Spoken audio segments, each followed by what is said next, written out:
वरूथिनी एकादशी व्रत कथा भगवान श्री कृष्णा द्वारा।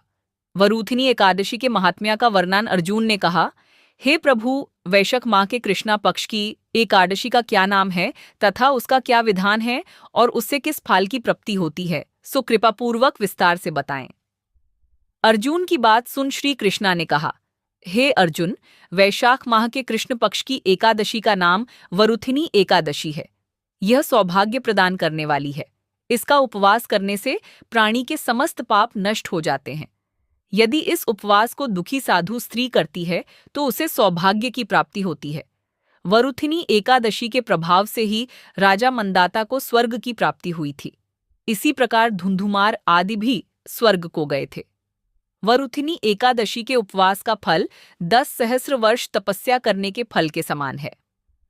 कुरुक्षेत्र में सूर्यग्रहण के समय जो फल एक बार स्वर्ण दान करने से प्राप्त होता है, वही फल वरूथिनी एकादशी का उपवास करने से प्राप्त होता है। इस व्रत से प्राणी इहालोक और परलोक दोनों में सुख पाते हैं और अंत में स्वर्ग के भागी बनते हैं।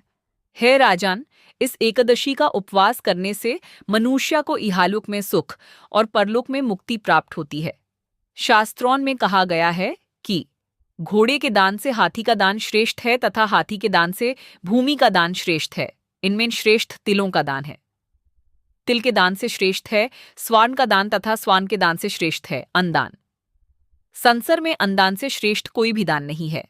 अन्नदान से पितरा, देवता, मनुष्य आदि सब तृप्त हो जाते हैं। कन्यादान को शास्त्रों में अन्नदान के समान माना गया है।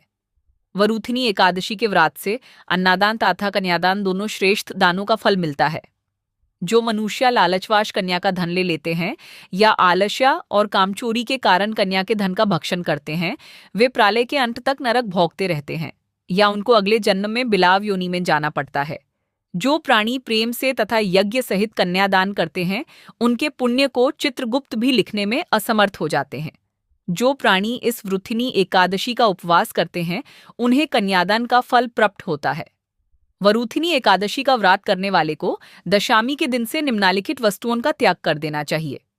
कांसे के बर्तन में भोजन करना, मांस, मसूर की दाल, चना, कोडोन, शाक, मधु, शहद, दूसरे का अन्न, दूसरी बार भोजन करना। व्रती को पूर्ण ब्रह्मचर्य से रहना चाहिए। रात को सोना नहीं चाहिए, अपितु सारा समय शस्त्र चिंतन तथा भजन कीर्तन आदि में लगाना चाहिए। दूसरों की निंदा तथा नीच पापी लोगों की संगत भी नहीं करनी चाहिए। क्रोध करना या झूठ बोलना भी वर्जित है। तेल तथा अन्न भक्षण की भी मनाही है। हे राजन, जो मनुष्य इस एकादशी का व्रत विधान पूर्वक करते हैं, उन्हें स्वर्गलोक की प्राप्ति होती है। अतः मनुष्य को निकृष्ट कर्मों से भयभीत होना चाहिए। इस व्रत के महात्म्य को पढ़ने से 1 सहस्र गोदान का पुण्य प्राप्त होता है। इसका फल गंगा स्नान करने के फल से भी अधिक है।